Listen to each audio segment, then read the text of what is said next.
The European Union could be split by Germany if the country outperforms its neighbors in its coronavirus recovery, an expert has warned, telling Express.co.uk the monetary union could be under threat. The EU, like other economies around the world, has been grappling with the consequences of the coronavirus pandemic. Earlier this year, the bloc came to an agreement for a £675 billion (745 billion euros) recovery fund to help respond to the contractions in the Eurozone. The agreement was only made after arduous negotiations, in which northern European countries put up more resistance to increased financial support. This caused anger from southern European nations, as well as French President Emmanuel Macron, causing the EU to search for a compromise. But eyes have now turned to the recovery phase. Historian David Marsh told Express.co.uk that if Berlin is perceived to be recovering quickly in comparison to other EU nations, the Eurozone could be under threat.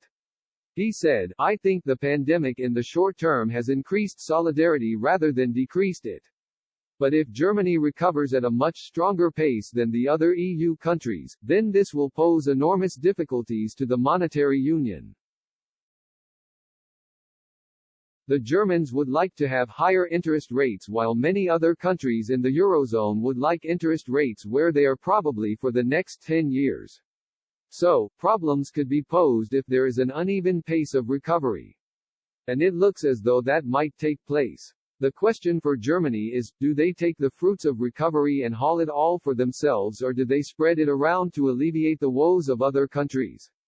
This threat seems to have been eased as Germany's economic recovery encounters stumbling blocks.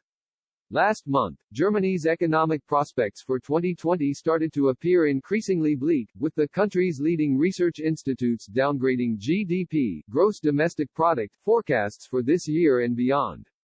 Germany's prominent economists warned that the coronavirus pandemic is leaving what they called substantial marks on the German economy, adding that its impact is more persistent than assumed in spring.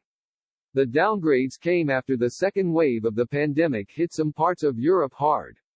Nevertheless, Mr. Marsh warned that the crisis could lead to divisions in the Eurozone for different reasons, with some states maybe even splitting from the monetary union.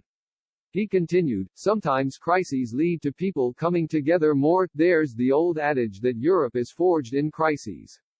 But of course you can have a crisis too far, and some crises end in the whole thing, in this case monetary union, blowing up.